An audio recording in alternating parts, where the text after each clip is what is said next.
injections mainly in the spine, not talking about the peripheral joint. So I have nothing to disclose, like to acknowledge the Em đọc tin nhắn của anh đi. those slides. Giải quyết vấn đề nhanh. So Gọi cho Hải đi, image rồi gọi cho mấy guidance đứa, is gọi đứa nào đi được thì important sắp xếp đi luôn in nhé. spine Còn procedure 2 giờ and lên other procedure, and this chỗ Đảng is Vinh. to identify the target that we're aiming at, to have a good trajectory, and to avoid important structure on our way. And as well to make sure that the medication is reaching the correct target and make sure it's not reaching anywhere that we don't want it to go. The advantage of ultrasound is well known. It allows for direct, real-time visualization of the soft tissues, nerve, bone, blood vessels, and that will facilitate precise needle placement. It might be capable of reducing the risk of unwanted injury of the surrounding important tissue.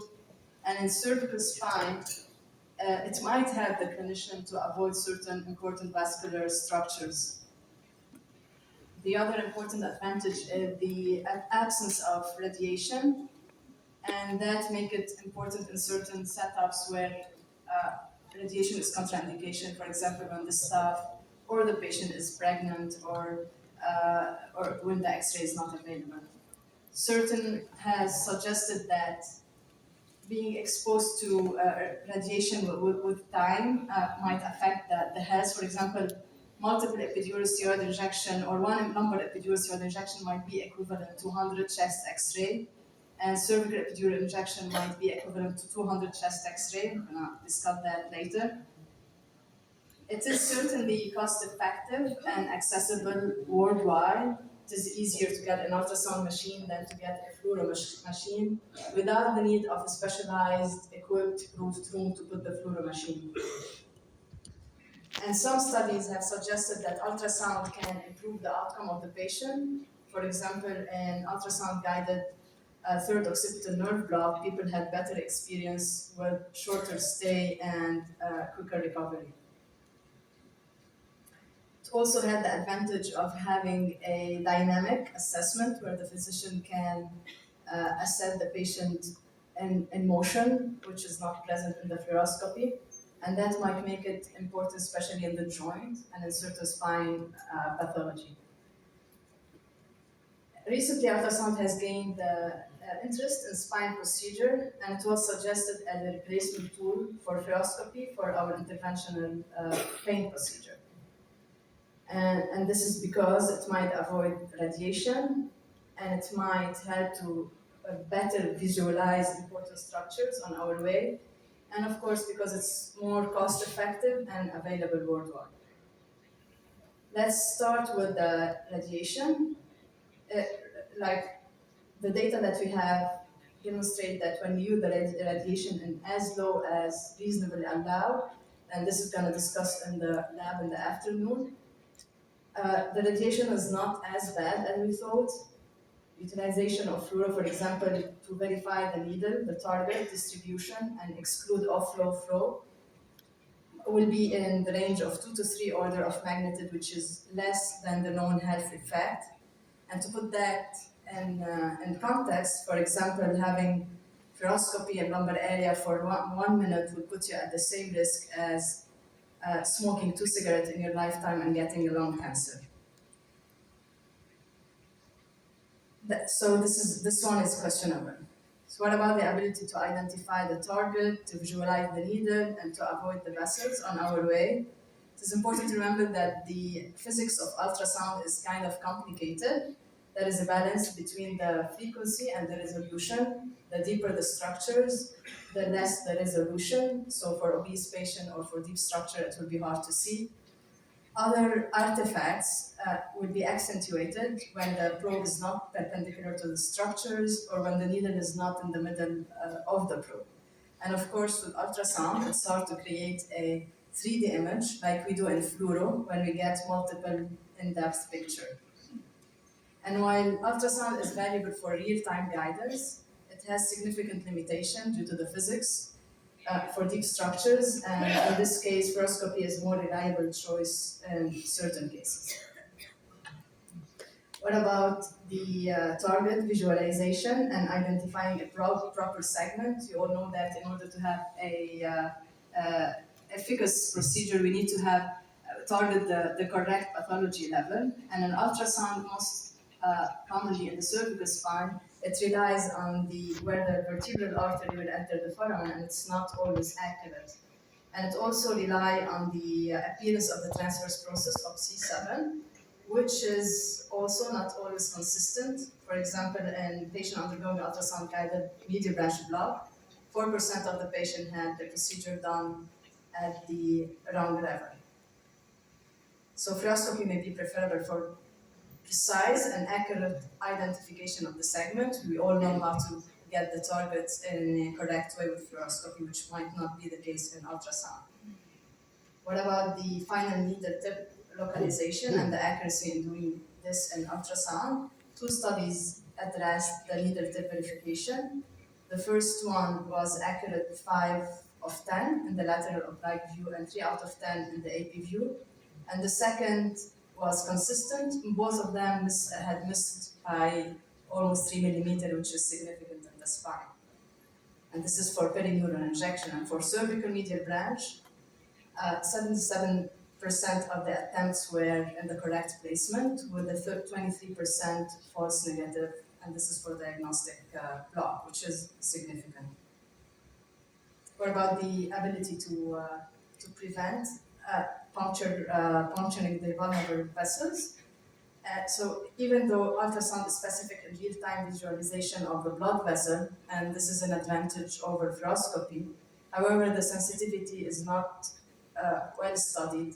And in one cadaveric study, they found that the foramen will have 22% of vessels. However, in ultrasound evaluation of the same level, it was around 10%, which made the ultrasound ability to identify the vessels less by 50%. And this was studied by three main studies, and both had some flaws. We're going to discuss that. The first one compared the selective nerve root block in the cervical area to interlaminar epidural steroid injection. And this is by default a wrong comparison because the two injections are not similar in terms of vasculature and in terms of blood flow. And on top of that, the ultrasound images were not verified by fluoroscopy to confirm ultrasound injections. The second one was a retrospective comparing cervical nerve root block to fluoroscopy nerve root block and fluoroscopy epidural injection. And here as well, the ultrasound injection was not verified by fluoro. The third one compared the ultrasound versus fluoroselective nerve root block, and this time they verified by fluoro, but it was a single static image, not continuous fluoro as we teach in our guidelines. So that the quality of the literature to demonstrate that is very poor, and today there is no assessment of ultrasound visualization or accurate visualization and how to avoid the structure versus the fluoro. So this one is also questionable. What about the cost effective? Definitely ultrasound is cheaper and the cost is significantly less.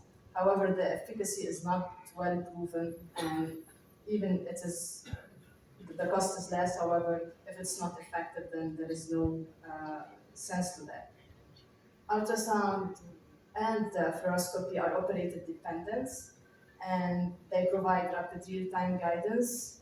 However, all the residency program, or most of the residency program, are applying, teaching the procedure fluoroscopy guided and not ultrasound guided. And knowing that the learning curve is steeper for ultrasound, that also put this into a question. The last advantage is the verification of the on-target position and ruling out the off-target delivery of the medication. So let's talk about that. We know due to the physics of the ultrasound that the picture will not be very accurate below the bony contrast, and it is hard to see anything shielded by the bone, such as the foramen or the epidural space or any small joint. So all the ultrasound injection will be extraforaminal or outside the bone, and will not be able to identify correct placement of the needle if we're aiming for an epidural injection. Whereas, and this is going to be discussed later by Dr. Stout about the delivery of the medication and the comparison in sacroiliac joint. We know that in X-ray guided, half of the injection were exclusively intra-articular, and that can be verified by contrast uptake, and that is 90% sensitive and specific, which is not the case in ultrasound. That will be further discussed later. But about cervical perineural injection, we know that most, like month 53 injection, we couldn't verify an epidural flow when we used 1 cc of the medication. And when we increased the volume to 4 cc, only 13 out of the 53 were reaching the epidural space. So this is more pragmatic, that we cannot really verify the delivery of the medication to the target. So conclusion, live fluoroscopy with the use of contrast is the standard for detecting vascular uptake. The sensitivity of the ultrasound is still unknown, and small or partial vascular uptake will not be very obvious, which is not the case when you're using live fluoroscopy or DSI. We cannot document the level treated and targeted, which is medical legal in certain cases. And if the needle tip is not 100% visualized all the time, which can be the case in ultrasound, that put the patient at risk from catastrophic complication, like we saw in previous talks. And despite having a lot of advantage, we need more standardized technique and validation of those techniques to have it applied in our clinical practice. And like whether to choose ultrasound or fluoroscopy depends on multiple circumstances, such as the body habitus of the patient, such that the training and the experience of the physician, and such as the area that we're treating. We will see with Dr. Stout that IPSIS do teach ultrasound guided procedure in certain areas, such as the cervical medial branch.